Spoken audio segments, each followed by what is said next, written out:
San Diego that evening was clear like polished glass.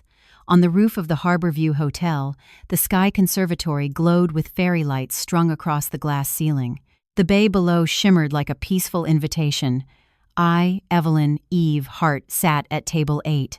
On my right was Miles, 7 years old, holding his little red toy car. On my left was an empty space for my purse and for a piece of memory that never leaves me.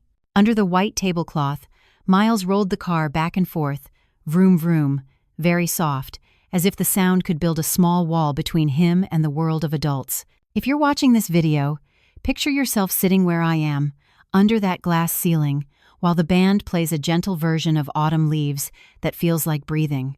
Drew, my son, the groom moved from table to table, smiling wide. I know that smile. It's fresh paint on an old wall. Sloane Archer, his second bride, stood near the arch of white orchids. Her beaded dress caught the light. She smiled kindly at every camera. I told myself, let joy speak tonight. But joy is sometimes just a room with loud music to cover the small knock of truth. I leaned down to fix Miles's little bow tie. You okay, buddy? He nodded, eyes clear, looking at no face but his red car. I thought I would just sit here, keep the rhythm, guard the bread plate for a child with a shrimp allergy, and guard my own heart from old disappointments. I used to believe cracks behave if you don't touch them. But cracks aren't stone, they're water. And water moves with just a tiny tilt. Here's the hook. If your 7-year-old grandson whispered, "Grandma, don't look under the table," what would you do? That question reached me even before he said it out loud. I didn't know why a chill ran through me in a wind-tight greenhouse. Maybe because I heard Miles change his breathing, or because down the glass hall a server pushed a silver tray with a line of bright pink shrimp ceviche past our table, the tray Sloane had glanced at a second before. For just a blink, I saw her smile sharpen at the edges. "Want more buttered bread?" I asked, resting my hand on Miles's back. He didn't answer. The car stopped. His small fingers gripped my hand, colder than the foggy glass. I bent close. "What is it, honey?" He shook his head, very slightly. But that tiny no said more than words. It was the signal of a small bird that just saw a shadow overhead. In that instant, I thought of Emily Grace Miles's mom, gone now, and what she told me when he was 3. Mom, Miles often protects himself by going quiet. At the Sky Conservatory, quiet is the main dish. People pose for photos, raise glasses, and smile like no one wants to stir the perfect look of the place. But a perfect look can be the best curtain for family betrayal. I told myself to breathe. Breathe in 4, hold 4, breathe out 4. My heart settled back against my breastbone. Drew stopped by our table, grinned, said something about time for the main course, and moved on. I watched his shiny shoes, innocent and busy. At the back of the room, a camera panned past the bridesmaid's table. Sloane tilted her head, a magazine-ready smile. No one was filming when she pulled her hand back as our eyes almost met. I didn't decide anything. I just pinned a tiny note in my mind. Check later. Miles squeezed my hand again. "Grandma," his voice was a thread. "I don't want to eat here." "Why?" I asked, though my gut was already standing up. He looked at the tablecloth, then at me. "Grandma, don't look under the table." I heard every word, each one falling like a glass bead onto the floor. I didn't rush. In the stories of family betrayal I've told, the ones who run first often trip. The slow walkers see the path. I shifted my chair, turned my body to block the cameras a bit, and set my other hand on Miles's shoulder. "I'm right here." I realized those words were for him and for me. I'm here, and the truth is here too. The jazz moved into a light, sunny riff, like the bay outside. I leaned forward and lifted the edge of the tablecloth, just a little. I knew this was the turn right or left for the whole night. And if what I was about to see matched my feeling, then that sparkling dress was only morning mist in front of the sun. If this opening speaks to you, please like and subscribe so we don't miss each other in this series about family betrayal. Drop a comment to tell me where you're watching from. Let's carry this story with your own lived moments beside it. I held the edge of the tablecloth and didn't bend all the way down. First, I had to steady Miles's breathing. His hand was cold and shaking like a tight guitar string. I put my other hand on his chest and felt his small ribs rise and fall too fast. "Look at Grandma's eyes, buddy," I whispered. "Let's count the sunshine. Breathe in 1, 2, 3, 4. Hold. Now breathe out. Miles followed along. His eyes stopped jumping toward the tray of shrimp ceviche by the glass wall. For adults, that was an appetizer. For a child with a shrimp allergy, it was the edge of a cliff. "Did anyone say something to you?" I asked. Miles shook his head. He held his red car between both hands like a lucky charm. "I just feel scared." "Telling me when you're scared is brave," I said. I leaned a little so my body blocked the camera's view. Far away, Sloane Archer laughed with her friends. Drew moved by, clinking glasses, not knowing table 8 was sinking slowly. "I don't want to eat here," Miles whispered. "We haven't eaten anything yet, so we're still safe," I said, still checking the reflection of the service hallway on the glass. "Tell me what your body feels right now." "Hot in my neck, cold in my hands. My ears are ringing," he said, short and clear. Those words pinned themselves to the emergency map in my head. I glanced at the tablecloth edge again. No, not yet. I needed a few seconds to listen to what the room was saying. At the bar, Ethan Parker was balancing glasses. I made a note of him, right now. "Grandma," Miles tugged my hand. "What if I get hungry? We've got buttered bread and fruit. Remember the little snack bag in my purse?" He nodded. His shoulders dropped a little. "A child needs a simple plan to see a way out. Grown-ups need the truth." I looked over at Hannah Cole at the groom's family table. She met my eyes and gave a small nod, message received. "Grandma," Miles asked, "what if I touch shrimp by accident? Then we wash your hands, keep them away from your mouth, and leave the area. If we need it, the EpiPen is in my purse," I said, steady. "But tonight, we don't touch anything until I say, okay." "Okay," he said. I decided. "Scoot close to me now, we're switching spots." I turned our chairs so Miles sat inside, back against the glass column, and I took the outside edge like a door. Under the table, chair legs crossed like dark triangles. The music hit a small snag. I caught the tablecloth edge and pulled it down a little so the light could slip into the dark space. Miles held his breath. I wanted to believe we'd see only dust and small shoes. Another part of me knew that something as small as a piece of paper can change an entire night. "I'm here," I said again, like a promise. "If there's anything under there, I'll look. You keep your eyes on me." Miles looked at me. For the first time that evening, his eyes stopped running away. I felt him step back from the cliff by one full step. When our feet are steady, the truth won't push us over, it just asks us to stand tall. I lift the tablecloth a little more so the fairy lights shine into the dark space. It smells like new fabric and chair wood under the table. Near Miles's chair leg, a small rectangle lies on its side. I hold his hand. My other hand slides down. My finger touches the edge of paper, cold, dry, with a crease. "Look at Grandma's eyes, buddy," I whisper. "Breathe in 1, 2, 3, 4, hold, breathe out." Miles follows. His shoulders relax. I pull the paper up and hold it in my palm so the light is enough to read. It's folded in quarters.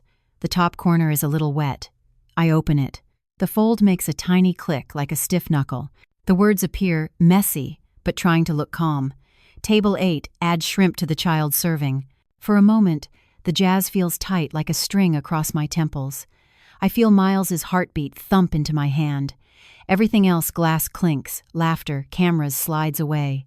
These small words are heavy like a rock on a lake. They will send rings if I throw them the right way. "Grandma," Miles whispers. "What is that?" "A signal," I say, folding it and keeping half of it out of sight. And also evidence. I look around but don't stand up yet. At the bar, Ethan Parker stacks glasses with care. He freezes a bit when he sees me glance over. Down the plant-lined hall, Sloane Archer tilts her head, listening to a friend. Her hand grips the glass one beat too tight. Drew, at the far end, is laughing, not knowing table 8 has just turned. "Eyes on me," I tell Miles. "We're safe. Your dish isn't here yet." I slide the note under my palm, hiding it like a match I haven't struck. If I strike it now, the fire will flare at the wrong time and burn the fragile proof. I need a chain. Paper, who delivered it, kitchen. Only that will be strong enough to hold the weight of people's eyes. "Grandma, does someone want me to—" Miles doesn't finish. I don't make him. "Someone wants to test our limits," I say steady. But our limits are set by truth, not fear. I fold the paper and slip it into Miles's palm like a small magic trick. "Hold this for me. Don't open it," I say. "When I say it's time, give it back." He nods and sits up. In his wet eyes I see something new, a sense of purpose. When kids have a job, fear finds a way out. I set the second marker. Ethan? I call softly as he passes with a tray. He startles. Yes, ma'am? I'll need to ask about the path of the children's meals in a minute, I say. When you're free, come back to table 8. Yes, Ethan says, and moves on. I angle my chair toward the open kitchen. White plates fly under the cook's hands. I remember Hannah Cole, her small nod earlier is like a safety line pulled tight.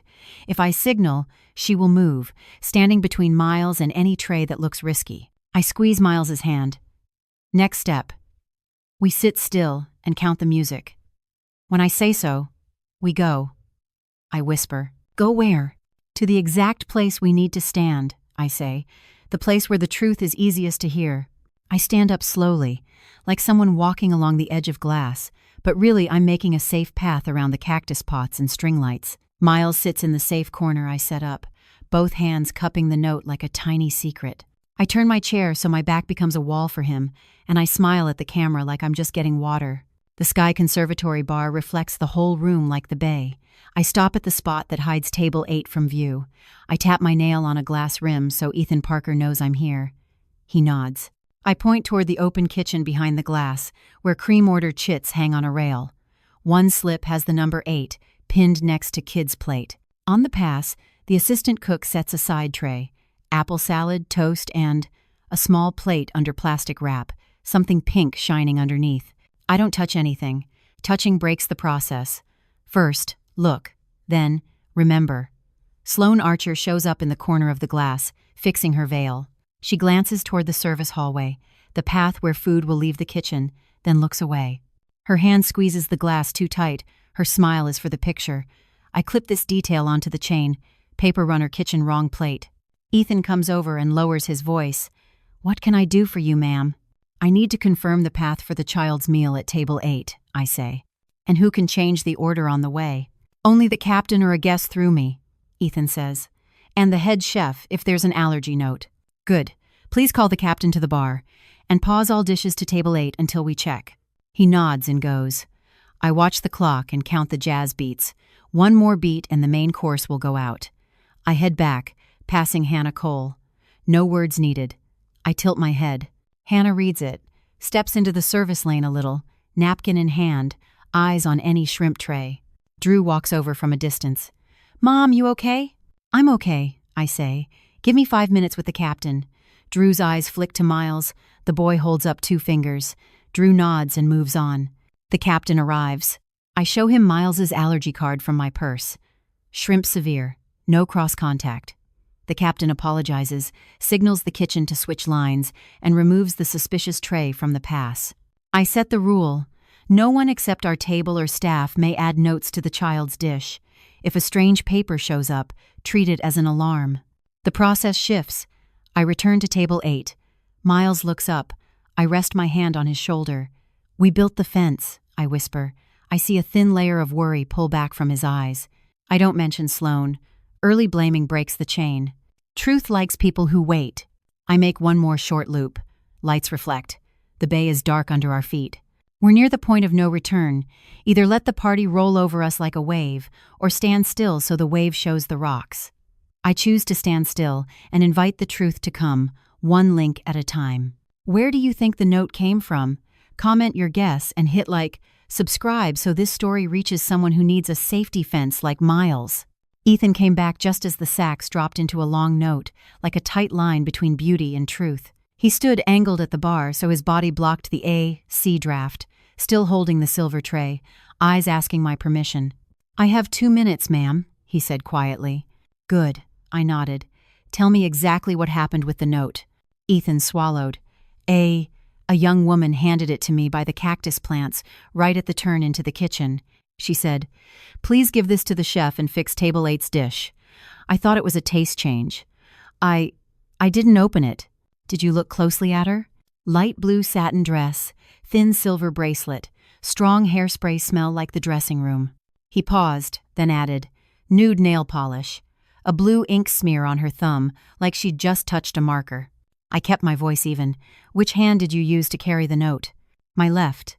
I slid it between folded napkins on the tray so it wouldn't fall, but when I dodged a photo, the tray tilted, and I saw it slip off the edge. I don't know where it dropped. Ethan looked down, suddenly young. "I'm sorry, ma'am." "I picked it up," I said. "And you did the right next thing. You came back and told the truth." He looked up, some air coming back to his eyes. I went on.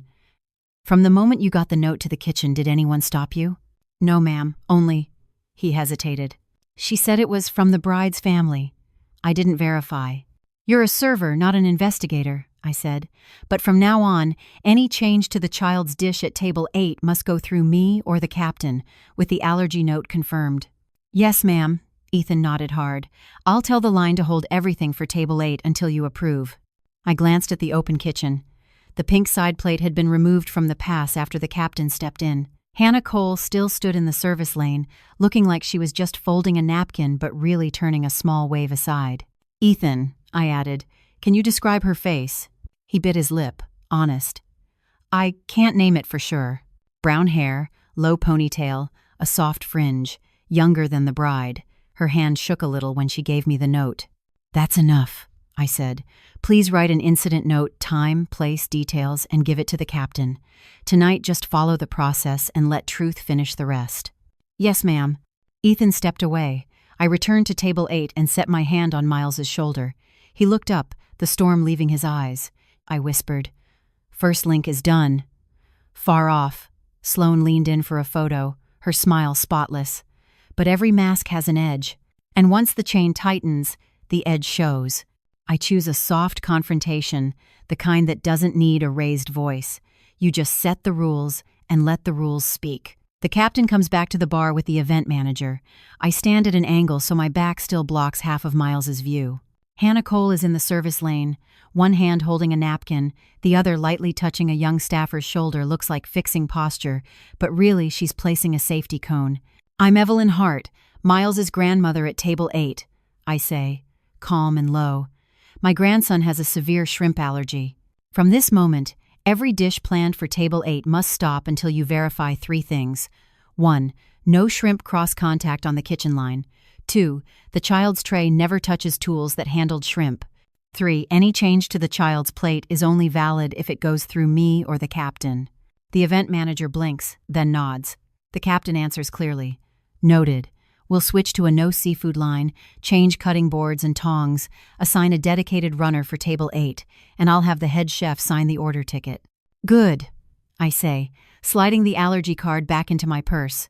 "One more point. If any outside note shows up, treat it like an alarm. No one adds anything to the child's plate. Thanks for watching. With a new thinks of the Bradent and with first with him." "Understood, ma'am." The captain turns to staff. "Hold the pass until I approve." I step back and let the process move. Ethan Parker slides in, grabs a pen, and writes a short incident note. Time, place, description of the note giver. His letters are straight and a little shaky, the honest shape of fear learning to stand with the truth. I return to table 8. Miles is still tucked by the glass column, both hands cupping the paper like a trusted secret. "We built the fence," I whisper. "Now we breathe and let the grown-ups do their part." He nods. His breath returns to the count of 4. Across the room, Drew looks over. I hold up a hand. 5 more minutes. My son understands and goes back to guests, but the crease between his eyebrows stays. That's the first crack in the fresh coat of joy. Sloane Archer glides by the flower arch, a just right smile. "Mrs. Eve, is everything okay?" Her voice is soft as silk, but her eyes flick past to Miles, sharp as glass. "It's okay," I answer with a polite smile. The hotel is raising the safety standard for the child's table. I set the word safety on the table like something heavy so it won't spring up into an argument. Sloane pauses half a beat, then smiles brighter and retreats, as if my sentence were only small talk. Hannah steps closer, voice low. "No seafood line is split. I'll hold this lane." I nod. "Thank you." We don't need many words. Each of us is a door bolt in place. The jazz draws a soft spiral on the glass ceiling. The captain comes back again. "Mrs. Eve, I will personally deliver all dishes to table 8. These are fresh tongs, fresh board." And he sets down a small tag, "Allergy no shrimp." This will be pinned on the child's plate. "Good," I say. When the plate arrives, "Show me the signed ticket." He nods and goes. Orders run under the floor like a current. I look at Miles. You hear the music? He gives a tiny smile. The storm has stepped back, but I know real calm only comes when the mask comes off under the lights. That part can't be done by procedure. That part is mine. I rest my hand on the chair edge and feel the cool wood. All the links are set. Note runner kitchen rules. When the chain is tight enough, a light touch will make a sound the whole room has to hear. I stood up. No chair scraping, no clinking glasses. Just a grandmother rising in a glass house full of lights and flowers, letting her normal voice do the hard thing. I set my hand on Miles's shoulder. He gave a tiny nod, then stepped halfway into the space between two rows of tables where the fairy lights pooled like a bright river. 1 minute, please, I said, just loud enough to float over the jazz and laughter. The band held a hanging note. Servers paused. The wedding camera drifted toward me. Drew, my son, turned. The smile on his face clicked off like a switch. I raised my hand. The folded note lay open on my palm. At table 8, I said slowly. We found a note under the table. I opened it so the words showed dark under the lights. Table 8 adds shrimp to the child serving. A shiver moved through the sky conservatory. The hush rose and fell like a tide. I didn't let the silence grow. My grandson, Miles Hart, 7 years old, has a severe shrimp allergy, I said clearly. A tiny piece can cause anaphylaxis, so these words are not a joke. Sloane Archer stood by the flower arch, her beaded dress catching light. She smiled, sharp at the edges like glass. Mrs. Eve, she said sweetly, someone must be playing around, or a staff note. Anyone could write on paper like that. Let's not make a scene on a happy day. Maybe it's a misunderstanding. Whichy not coda, gaslighting, I thought. Soft, shiny, slippery, but still gaslighting. I kept my pace. I just spoke with the captain, I said, nodding toward the bar. Pass is stopped. A no seafood line is split. Tongs and boards are replaced, and the child's plate moves only with my approval. That is the process. For the truth, I need one question answered. I lifted the note to my chest, eyes sweeping the room. Who wrote this note? The room sank lower. Arms froze. At the next table, a woman whispered, "Oh my." I heard a faint clink of glass at the bar. Ethan Parker jumped as the captain touched his elbow. Sloane gave a soft laugh, tilting her head like soothing a child. "Mrs. Eve, there's no name on the paper," she said, hand to her chest. "Are you sure it was at table 8? Maybe a breeze moved it, or someone dropped it and it slid." Her eyes flicked past Hannah Cole, her smile deepening half a beat. "We all love Miles. No one would endanger him, especially family." I caught the turn. "Right," I said. "Anyone who loves Miles would not send an outside instruction to add shrimp to his plate." I looked to Hannah. "Thank you. Keep holding the lane." Then to Drew. "Son, stand by Miles." I wanted everyone in the right place so words couldn't wander. Drew moved fast, kneeling beside his boy. Miles gripped his father's hand, his eyes still tied to me like a lifeline. I stood straight, voice flat as a calm bay. "The note was found under Miles's feet," I said. "Ethan Parker confirms he received a note like this from a woman by the cactus turn within 2 minutes before it disappeared. We have a timeline. I'm not accusing anyone. I'm asking again, who wrote the note?" A few eyes, almost together, slid toward the bride's side. Chloe Archer, Sloane's sister, sat 3 tables away, gripping her water glass too tight. Her throat moved on a dry swallow. Sloane set her hand lightly on a chair back, voice softer. "Honestly, you're turning a minute of bad humor into an accusation. Not good for Drew's wedding." I didn't smile. "What's not good," I said, "is playing with a child's life during his father's wedding." I looked straight into the camera lens like it was a witness's eyes. If you've ever lived with a child who has a severe allergy, you know even one crumb can mean an ambulance. Here, this paper is not a joke. The murmurs changed color, little thing, slid into serious.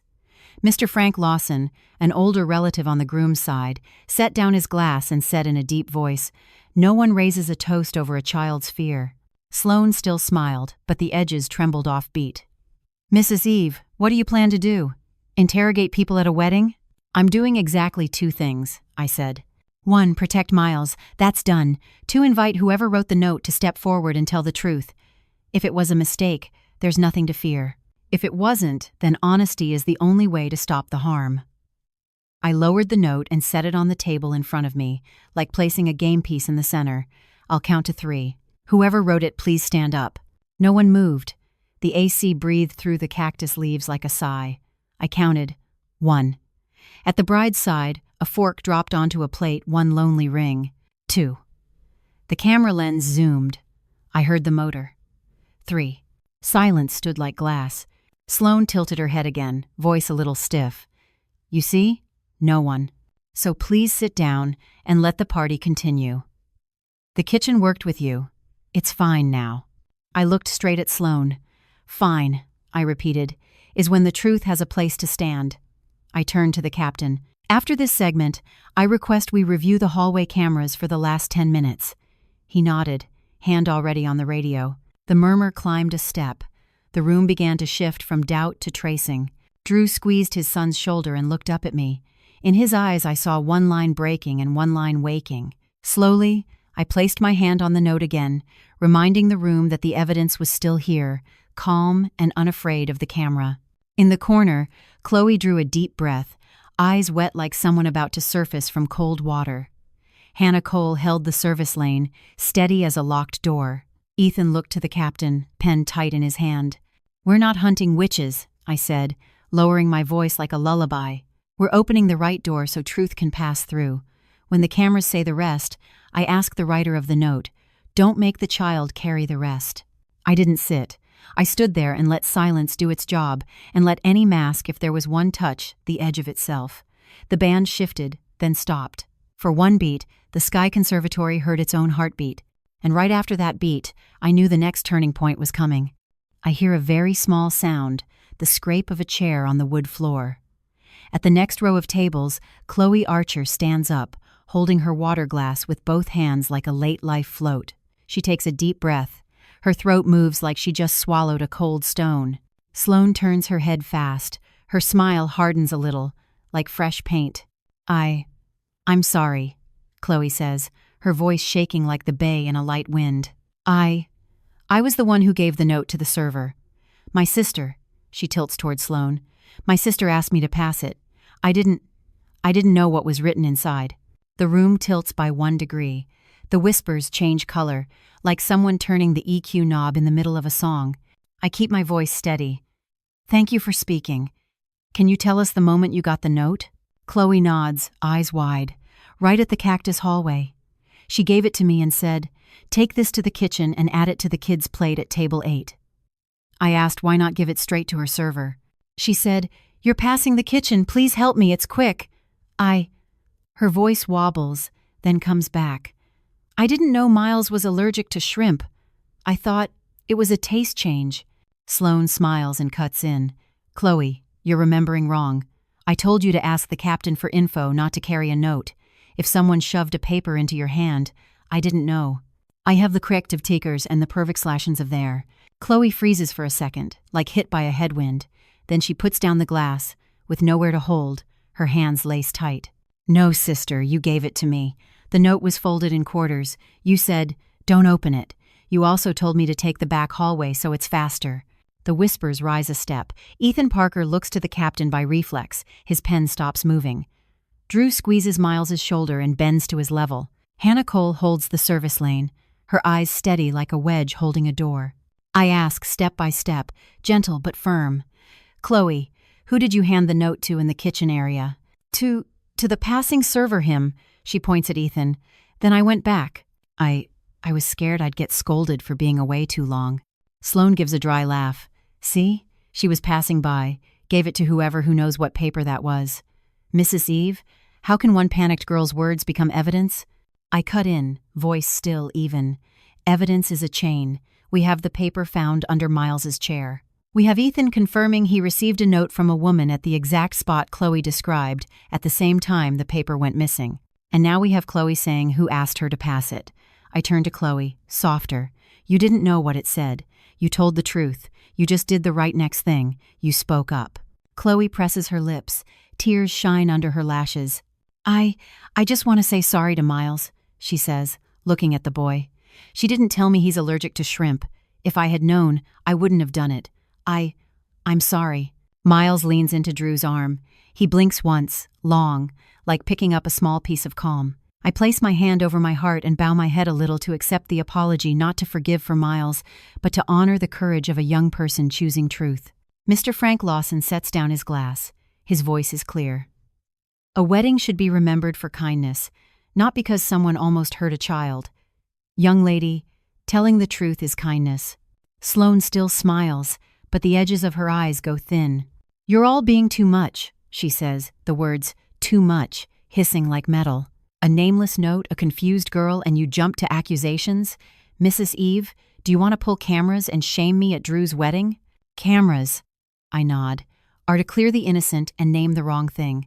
I'm not shaming, I'm verifying. I look to the captain. Please check the hallway footage from the last 10 minutes. The captain already has the radio in hand. On it, ma'am. Chloe looks at me like someone who just swam through cold water. I smile at her, warm enough to say, you did the hardest part. Then I turn to the room and speak slowly so each word stands. This is not only about a note. This is about boundaries that in family betrayal, what saves people is not shouting, but truth in the right order. I place the note back on the table like an anchor stone. Drew looks up. His eyes hold 2 lines broken and awake side by side. Hannah stays at her post. Miles looks at me and nods slowly. He has seen the adults not run. We'll wait for the cameras, I say, stepping back beside my grandson, letting my hand rest on his small shoulder like touching a dock. And while we wait, if anyone has something to say, please stand and say it. Here, truth has a place to stand. The music is silent. The lights stay bright. The Sky Conservatory grows quiet, like it wants the sound of conscience to travel far. CTA, Idea 8. If you believe one honest sentence can protect a child, please share this video now. Stories about family betrayal need to be heard in more homes, so no child has to whisper, "Grandma, don't look under the table," ever again. Drew stepped out of the world of clinking glasses and smiles and walked straight to table 8, like someone who heard his name called where no one else could hear it. I saw his shoulders sink for a moment when Chloe finished speaking. Then he looked up at the note on the table, at Miles, at Sloane. 3 different looks met at one point, a father's test. He knelt so he was eye level with Miles. "Buddy," his voice was rough, "I'm here." Miles didn't pull away. He was calm in that special way kids can be after a scare. He set his small hand on Drew's wrist, like he was checking a pulse. I knew that move. It used to be Emily Grace's way. When someone struggled to breathe, she'd place her hand there and help them breathe together. "I'm scared," Miles said, honest, like putting a small stone on the table. "I don't want to eat here." "Okay," Drew said, not looking around for anyone's permission. "I'll take you somewhere else if we need to." He turned to me, eyes saying sorry and also asking for a bridge. I nodded and put my hand on his shoulder, pushing gently, like saying, "Keep going. You can do this." Sloane stepped closer, fixing her smile like a prop that tipped over. "Drew, honey, everyone is misunderstanding." "I already said no one wants to hurt Miles." "You don't need to speak for me?" Drew cut in. His voice wasn't loud, but it was straight as a tight rope. I saw a new grain show on his face, the grain of a father choosing to set a boundary. He looked at Chloe. "Thank you," he said, short, warm. Then to the captain, "Please keep the safety plan for table 8. The cameras go ahead and check." At last, his eyes held on Sloane. "I only have one question. Why?" Sloane blinked. The color left her lips. "You're suspecting me on our wedding day?" "I'm protecting our son on our wedding day," Drew said. Each word landed like a new brick. "If this is a mistake, the cameras will clear you. If it isn't, I'll leave with our son before any food reaches this table." The room's whisper changed tone again. Mr. Frank Lawson nodded, approving the answer on moral grounds. Hannah Cole pinched the edge of a napkin and stepped back half a pace to open a clear path behind Miles and exit, just in case. Drew touched his forehead to Miles's forehead. "I didn't see it in time," he whispered loud enough for me to hear, clear enough for Miles to trust. "I'm sorry. From now on, I see." I remembered after Emily Grace died, Drew turned himself into a busy shadow so he wouldn't have to look at the empty space. Tonight, he stood inside that space and named it. One simple move, kneeling to his child, dropping all extra height, built the bridge he hadn't managed to build all year. Sloane tried to hold the edge of her smile. "You're letting a nameless note make everything fall apart." "No," Drew said, standing and sliding his chair close to Miles like a living wall. Things fall apart when someone touches a child's life. A piece of paper when it travels with the truth is enough to stop that. He looked at me. Mom, if table 8's plates come. They come to me first, I said, and no shrimp crosses this line. Miles rested his head on his father's arm. I heard him take a long, deep breath, the kind of breath people take when a grown-up clearly takes their side. In the corner, Ethan spoke quickly with the captain. The radio blinked. Chloe, after telling the truth, sat down, her hands open on her knees like she had set down a heavy load. I touched the note on the table and didn't lift it. Evidence doesn't need to shout, it just needs to stay in the right place until the cameras say the name. From the moment Drew said, "I see," the room shifted its center from the wedding to the child. And that is the only thing worth changing plans for, even in the middle of the night. Officer Mark Ellis stepped in from the glass doors, radio light blinking, moving with the calm of someone who knows how to set order in place. He stopped by the captain, spoke quickly, then walked to the open space between the tables where the folded note sat like a small anchor stone. "Excuse me," Mark said low and clear. "I'm Mark Ellis, event security tonight. We got the request to support safety for table 8. The kitchen line is split, the pass is paused." And he glanced at the captain and got a nod. The last 10 minutes of hallway camera footage has been pulled for review. The room's energy dropped a notch. The whispers changed from argument to waiting. Drew stood half in front of Miles. Hannah Cole kept the service lane open, holding a napkin like a quiet signal. Chloe Archer looked down, fingers laced, her lips a thin line of someone who just told the truth. Sloane Archer still smiled, but now it looked like a mask tilted off-center. "Officer," she said, "I respect the process, but this is my wedding. Pulling camera, questioning people. Is that really needed?" "It is," Mark said, with no second try, "because a child's life isn't a test field, and because boundaries were set by the family and the hotel. Anyone who won't respect those boundaries can't stay tonight." A straight line was drawn. No cheers, just soft breaths from guests who understood the rules were clear now. Sloane looked around for allies in their eyes. Mr. Frank Lawson put a hand on the table and said slowly, "No one raises a glass on a child's fear." A few people nodded. The air moved away from Sloane like the wind changed. Mark leaned slightly, polite but firm. "Miss Archer, I ask that you step out of the Sky Conservatory for now until we finish the review. I'll escort you to the guest lounge downstairs. If needed, we'll speak with you privately." A quick battle crossed Sloane's face, pride against calculation. She inhaled, pressed her lips. "I'm leaving to respect the process, not to admit anything." She flicked a look toward Miles. I shifted half a step to block that line. "Thank you," Mark said. He signaled. 2 security staff opened a path. Sloane walked through the flower arch. Her beaded dress brushed a table edge with a soft scratch, like a reminder that every mask, when it leaves a mark. When the elevator doors closed, the Sky Conservatory let out a long breath. Drew bent and hugged Miles.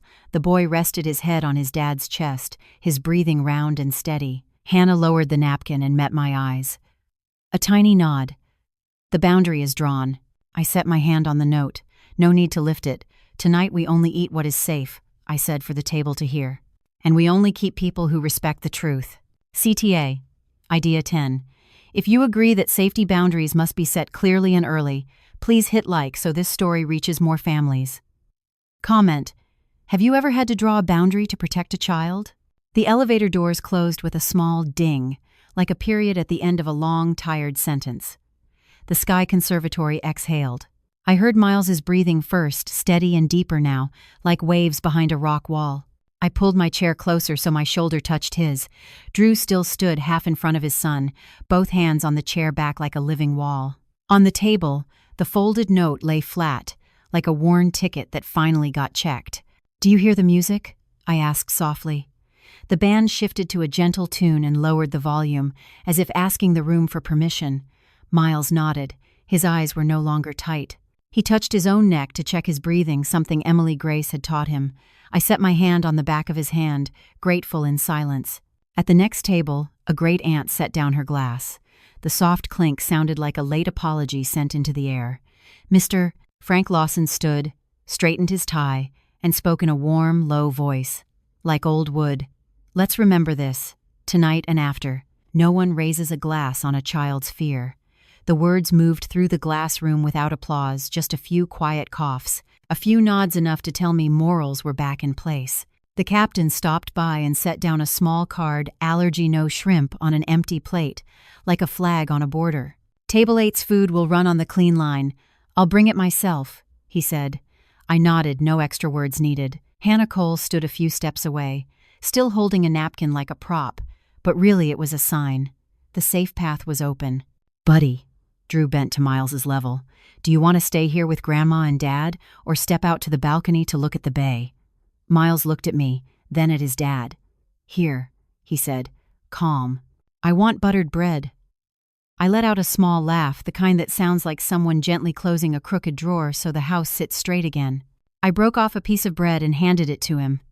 "Small bite, small sip," I said, and watched Drew's face. The happy paint had peeled, leaving the real wall, tired, ashamed, and determined. Shame can be good if it turns grown-ups back to the right place. A few guests came over not to gawk or take photos, but to apologize for watching too long. I shook my head. Watching can be a lesson too. Next time, please stand closer to the child. They nodded and stepped back, making space for Miles to breathe. Chloe Archer walked slowly to the table's edge and stopped an arm's length away, both hands open in the air, like she didn't want to startle a bird that just landed. "I'm not asking you to forgive me for him," she said to me.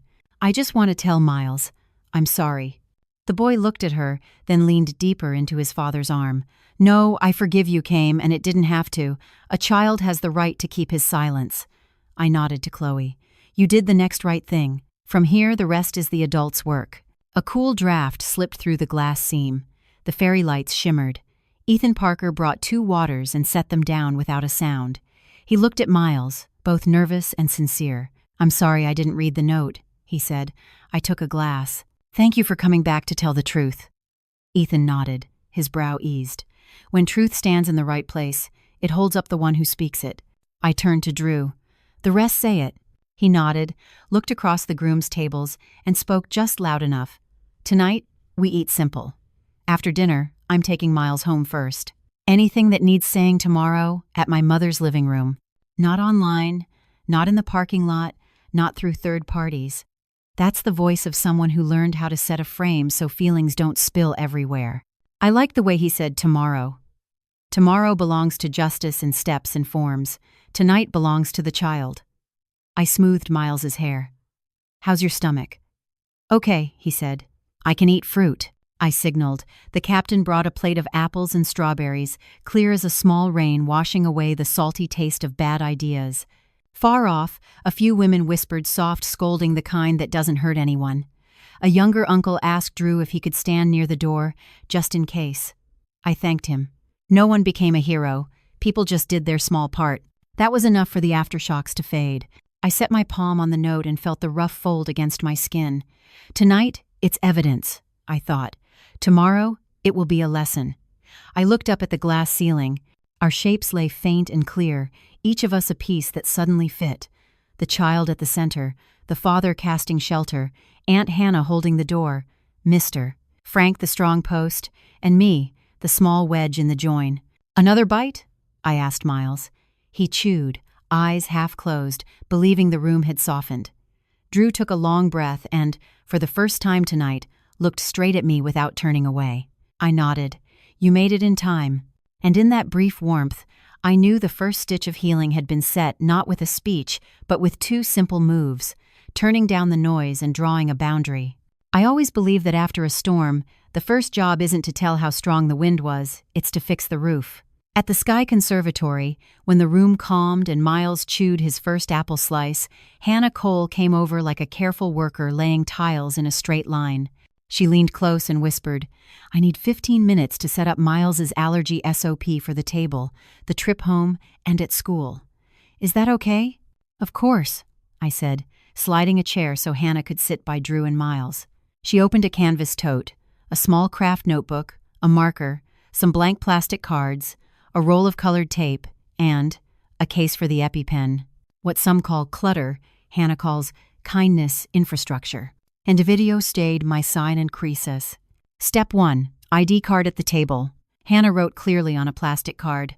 Miles' heart, shrimp, allergy, severe.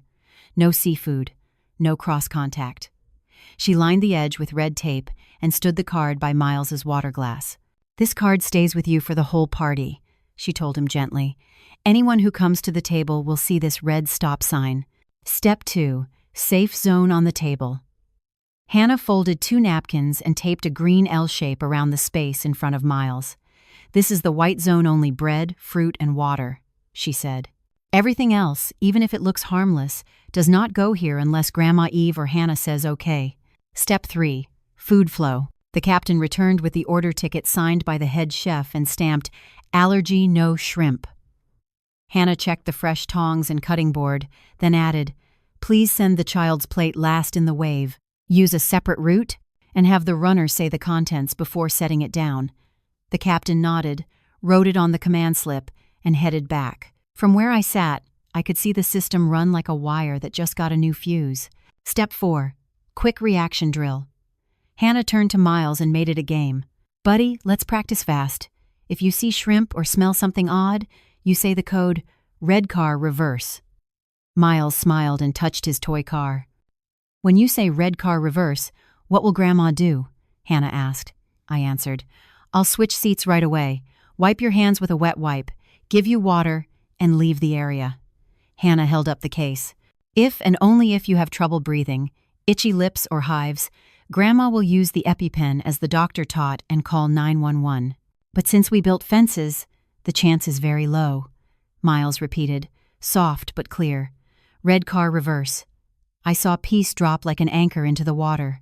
Step 5, going home bag. Hannah opened her phone and a note called Miles Go Bag. She read to the table. 1, EpiPen. X2. 2, wet wipes. 3, allergy card. 4, safe snack. 5, water bottle. 6, gauze. 7, a copy of the doctor's action plan. She asked Drew to keep this bag in the car and to stash a spare at my house. Drew nodded.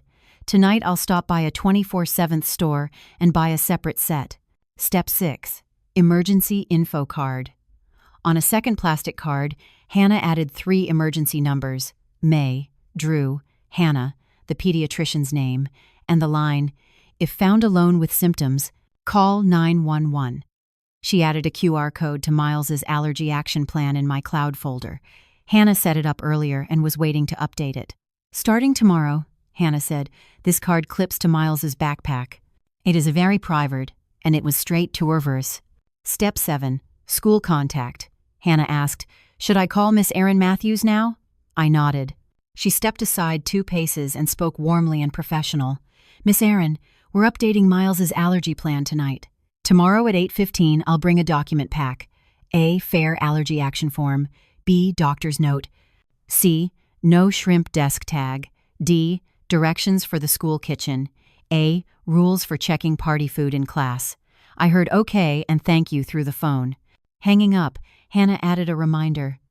"Ask Miss Erin to label a separate eating area when seafood is served in class." Step 8, hotel tasks. Hannah told the captain, "Please record an incident report, the note, time, description, and actions taken.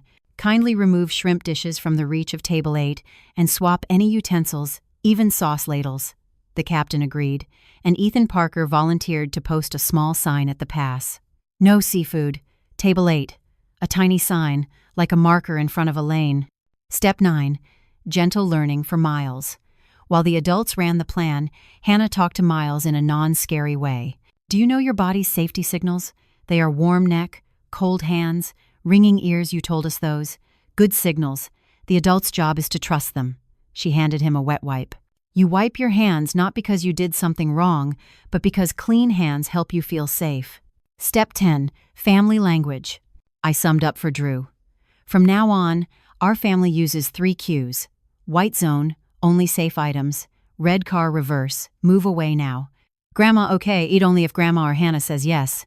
Drew repeated each one, then touched foreheads with his son. "Dad remembers." A little later, the captain personally brought the child's plate, buttered toast, a fried egg, and apples. The allergy no shrimp tag stood clearly. He read the ingredients aloud and held up the fresh tongs and board for me to see. "Thank you," I said, and let Miles reach for it himself. Because skills are not only fences outside, they are confidence inside. That dinner played like a song in a new key. Neat, enough, not flashy. A few guests drifted over to admire the bay lights, then quietly moved shrimp plates farther away from kids at their own tables. Small changes. But that's safety culture speaking. On the way home, Hannah split the go bag. One for Drew's car, one for my house. She emailed Miss Erin Matthews a summary, attached the allergy action plan, and bullet-pointed the morning steps. Reading it, my heart felt even each line was a stitch closing tonight's tear. As the car left the garage, Miles fell asleep on his father's shoulder. Hannah pulled a thin blanket over him and whispered, "Love is a skill you practice every day." I looked through the window and saw San Diego Bay turning dark, pier lights blinking like commas. Tonight we placed the semicolon we needed. The story isn't over, but it knows how to breathe. At home, I hung a small "No Shrimp" tag on the key hook, a reminder that safety doesn't start in the kitchen or at school, it starts at the door, and with adults who take responsibility. Tomorrow, we'll meet Miss Erin. The next day, we'll print extra cards for grandparents, aunts, and uncles. And tonight, before lights out, I put the EpiPen in the emergency slot by the medicine cabinet. Not from fear, but for peace of mind. The storm has passed. The work after a storm is skilled care, so next time, if any wind blows again, Miles's roof will still stand, straight, warm, and strong. The night after a storm is quiet in a way daytime isn't. When we got home, the wall clock ticked 7:30, the second hand scratching a small circle on the glass. I turned on the kitchen light to a low glow, just enough to see our way, and poured warm water into 2 mugs. Miles slept on Drew's shoulder, his mouth a little open like he was tasting a sweet dream. Hannah set the new go bag by the shoe cabinet, pulled a thin blanket over the boy, and signaled for silence. I opened the window a crack just enough for the San Diego Bay's salty air to wash the metal taste of the last hours out of the room. "I'll carry him to bed," Drew whispered. He lifted the boy like a careful guitar, gentle where needed, firm where needed. He laid Miles on the small bed by the window, turned off the ceiling light, and clicked on the seashell night lamp. Soft gold rested on my grandson's eyelids. On the desk, I stood the new "No Shrimp" card next to his water bottle. Hannah added a small white zone label to the desk edge like a light chalk line between calm and carelessness. I pulled a chair to the doorway and watched his room. Drew leaned on the doorframe, hands clasped, breathing in and out like he was taking off a wet shirt. "Mom," he said quietly, "tonight I walked slowly through years I'd been rushing. I'm sorry I left Miles to handle too much on his own." I didn't rush to wipe his words clean. Sorry needs a place to land. "You just did the adult thing," I said. "You saw, and you stood in the right spot." I handed him a mug. "From now on, we'll talk less, do right more." Hannah sat, opened the craft notebook, and reviewed our bullet points. "Tomorrow, 8:15, I meet Miss Erin Matthews," she said. "At noon, I'll scan the allergy action plan and send it to the parent group. Tomorrow night, we check the kitchen at home. Any spice with seafood traces goes in a separate bin. And..." She paused, looked at Drew. "You send a short email to relatives. No posting about tonight online. If anything needs saying, we'll say it tomorrow in Grandma Eve's living room." Drew nodded. He set down the mug and looked into Miles's room. "Sleep, buddy," he whispered, even though the boy was already gone to dreamland. The way he said it brought back a picture when Emily Grace took Miles for his first shot and said, "Breathe with him." Tonight, Drew didn't just breathe with his son, he set the beat for the whole house. When Hannah left, only the AC and the ticking second hand remained. I put away the clean cups, slid the EpiPen into the emergency slot, and marked it with red tape. Drew pulled a thin blanket to the living room sofa and said, "I'll sleep here. I'll take Miles to school in the morning." I almost told him to use the guest room, then realized he needed to be on watch the first night of a new habit. I dimmed the lights. In the half-dark, Miles shifted and whispered, "Grandma." I was at his bed right away. "I'm here." He opened his eyes for a moment and touched his neck like checking his breath, a small old habit that made my own eyes sting. "You're okay," I said. "We're home." He nodded in his sleep. His mouth softened into a line I hadn't seen much for weeks. At dawn, the city still wore mist. I got up first, set the kettle on, and pressed my ear to the window to hear the far trash truck like a tugboat in the bay. The smell of toast rose. I set the white zone at the table. 2 slices of buttered bread, a fried egg, apple slices, warm milk. Miles came out with pillow marks on his cheek, hair like a tiny bush. "What's for breakfast?" I asked. "Buttered bread," he grinned. "And I want to say the code." I winked. He whispered, "Red car, reverse." Then he giggled, like testing a fire alarm that still works. Drew brought the milk and sat across from him. "Buddy," he said, "last night I took too long to get there. I'm sorry." Miles tilted his head. "You see now." One short line and it locked the door. Drew nodded. His hand on the table didn't shake. "From now on, I'll ask first, approve later. Anything that goes to your table must be Grandma okay." The boy held out his pinky. Father and son linked fingers and smiled, sealing their small treaty. I watched my two men. Their shoulders were looser. I gave Miles the no-shrimp card to put in the outside pocket of his backpack. He slid it in carefully, then zipped it small, firm, like learning to put on a soft kind of armor. I tucked an emergency info card into his jacket pocket. "Give this to your teacher if needed," I said. He nodded, added his red toy car to the backpack, and whispered to it, "Don't go fast today." At 8:10, Hannah pulled up. "We got to school on time, Miss." Aaron Matthews met us at the gate and gave Miles a gentle shoulder hug, warm hello, no tight squeeze. In a small room near the office, we laid out the file. Fair action plan, doctor's note, no shrimp desk tag, and the safe foods list. Miss, Aaron made a list. For party days, we'll set a white zone table. The on-duty aide will sniff-check dishes for seafood smells. 1 EpiPen in the emergency cabinet, 1 in Miles's backpack. She looked at Miles and used a kind grammar. "You're the captain of your body. When you feel the signals, you tell us." Miles stood tall. "I'll say red car reverse," he answered. When we left school, Sun cut the mist into thin ribbons and laid them on our shoulders. Under the palms, Drew stood in silence for a few seconds, long enough to hear the leaves brush each other. "Mom," he said, "I'm taking 2 days off. I need to be with Miles and rebuild our house rhythm." I nodded. We didn't need a big plan, just a steady schedule. Meals, sleep, talks, and checking the go bag. At noon, I sat on the porch with my notebook and wrote 3 lines. "Last night," no crying echoed. "This morning, laughter didn't crack. Grown-ups learn to walk slow so the child can grow." I taped it under the page title, "Storm Calm," below "Skilled Care," the words Hannah wrote last night. The sun climbed and dried the salt on the curtain. In the afternoon, Drew picked Miles up early. They stood on the small lawn and flew a white paper kite Hannah grabbed on the way out. Bay wind pulled the string tight. "Steady pull," Drew said, patient and sure a tone I hadn't heard since Emily passed. Miles squealed. The kite lifted its nose high. He called back to me, "Grandma, look." I framed the moment with my fingers. "I'm saving this shot," I said. Dinner was simple. Chicken soup, buttered bread, strawberries. The white zone became a little game. Miles placed things in the safe area and smiled when they matched. "I'm the captain," he said, serious, and gave us quiet orders. Drew and I obeyed like 2 new sailors. When Miles slept, Drew wrote the family email. "Thanks for keeping silent out of respect for Miles. Any needed talk will be in person, not online. Our house has 3 Qs: white zone, red car reverse, Grandma okay. If you offer food to kids, please ask before. If you notice anything odd, speak right away." He sent it and placed the phone face down, like putting a lid on a boiling pot to cool it. I stood by the window and watched the bay darken. Pier lights blinked like commas, the story paused, not ended. Inside, Miles's breathing ticked like a metronome. I felt the light return, not flashy, not loud, but the kind made by right habits. Wash hands, read labels, ask before you give, build fences, keep your word. It won't make headlines. It makes a home. Before bed, I checked Miles's blanket. He mumbled, "Grandma, can we fly the kite again tomorrow?" "Yes," I said, brushing his hair. "And tomorrow, we'll keep breathing normal." I closed his door.